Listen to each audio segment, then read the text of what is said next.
ভারপ্রাপ্ত চেয়ারপারসন জনাব তারেক রহমান সাহেব তাকে চিঠি দিয়েছেন। বিসমিল্লাহির রহমানির রহিম।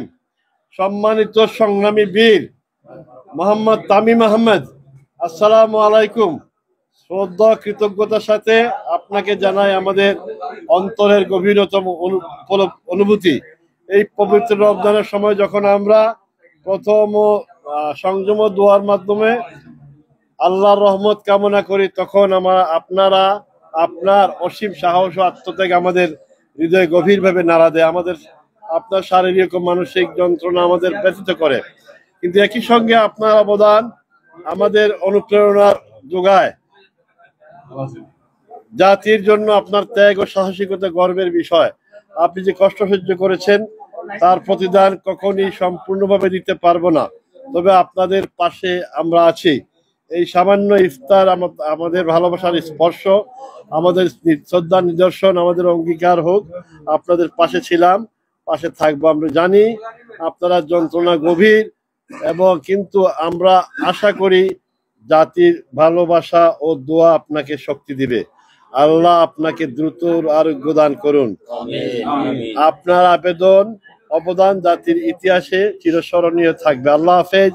আপনাদেরই তারেক রহমান, প্রেসিডেন্ট জিয়াউর রহমান ফাউন্ডেশন। নেতৃবৃন্দের পক্ষ থেকে আমরা প্রতিশ্রুতি দিচ্ছি, আমরা আমাদের বীর সন্তানের পাশে আছি।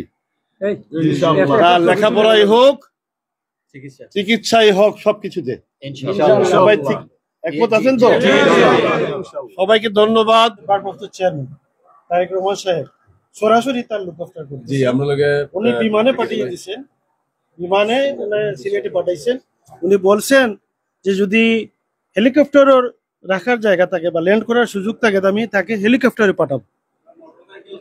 আমাদের ভারপ্রাপ্ত চেয়ারম্যান জনাব তারেক রহমান সাহেব সরাসরি আসছে। উনি আমাদের অ্যাক্টিং চেয়ারপারসন সাহেব উনাকে পাঠাইছেন, ফ্লাইটে পাঠাইছেন। বলছেন দরকার হলে হেলিকপ্টার লাগলে হেলিকপ্টার দিবেন। সবাইকে ধন্যবাদ। 4 আগস্ট হুতাপাড়া থানার সামনে জি না গাজীপুরে আমার ছেলে 3 আগস্টে বলে যে আমাকে একটা ফ্ল্যাগ দেন। আমি স্বাভাবিকভাবে তাকে একটা ফ্ল্যাগ দিছি। 4 আগস্টে সে তালা ভেঙে আমার রুম থেকে বাইর হয় এবং মিছিলের সবার সামনে ছিল। সে যখন শেখ হাসিনার পুলিশে টিয়ার শেল করে, তখন পিছন থেকে সব লোক চলে যায়। একমাত্র সে আর একটা ছেলে তামিল ছিল তার পাশে। এই 2টা ছেলে ছিল, 2টা ছেলেরই এই সন্ত্রাসী পুলিশ গুলি করছে। 4 আগস্টে আমি বিকাল 3টার দিকে সংবাদ পাই যে আমার ছেলে মৃত। আমি 4টার দিকে গাড়িতে কোনো গাড়ি পাই নাই, গুলিবিদ্ধ। আমি নিজেও গুলিবিদ্ধ হয়েছি, বাট আমার শরীরে লাগে নাই। আমি সেফটিভাবে তাকে নিয়ে ঢাকা মেডিকেলে যাই। ঢাকা মেডিকেলে গেলে আওয়ামী লীগ সন্ত্রাসীরা দাও মাও নিয়ে দাঁড়ায় রয়েছে যে আমাদের কোনো আহত ভাইদেরকে চিকিৎসা নেবে না। তখনকার সে আমার ছেলে ভালো করে জানে, আমি অপারেশন থিয়েটার থেকে সিট আইনা আওয়ামী লীগ সন্ত্রাসীদেরকে বলি, তোমরা আওয়ামী লীগে যা করতেছো ঠিক আছে, আমার ছেলেকে দিলাম, মেরে ফেলো। আমি এক বীর জন্ম দিয়েছি, এটা হাজার বীর। যখন ওই কথা বলি, তখন এক ভাই আমাকে সহযোগিতা করছে। তাৎক্ষণিকভাবে তারা ওটিতে নিয়ে তার একটা প্রাথমিক চিকিৎসা দিছে, একটা টিটেনাস ইঞ্জেকশন দিছে। ওই ইঞ্জেকশন পর্যন্ত আমি 5 আগস্ট পর্যন্ত 5 আগস্ট 3টা পর্যন্ত অপেক্ষা করি। যখন শেখ হাসিনা পতন হয় বিকাল 4টার দিকে আমি তার নিয়ে রেফার ছাড়াই আপনার আগে জাতীয় চক্ষু বিজ্ঞানে যাই। সেখানে গিয়ে দেখি যে শেখ হাসিনার ভগ্নিপতি ডিরেক্টর, ওনার সাথে আমার ফাইটিং হয়। তারপরে তার চোখটা জ্বলন্ত অবস্থা ছিল। আমি অনেক চোখটা চলে গেছে, ডান চোখ নাই, এবং মাথার ভিতরে 156টা আমার রিপোর্ট টিপোর্ট সব আমি রেডি রাখছিলাম। এখানে সব মাথার ভিতরে 156টা বুলেট আছে। আপনি যদি সময় দেন তাহলে আমি আপনাকে দেখাতে পারি।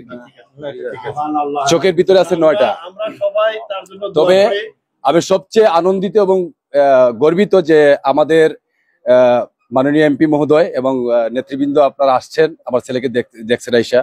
এর জন্য আপনাদের কাছে আমি চিরজীবন ঋণী থাকবো। আমি আমার ছেলেকে আজকে থেকে, এখন থেকে আমি মাননীয় এমপি মহোদয়ের হাতে তুলে দিলাম।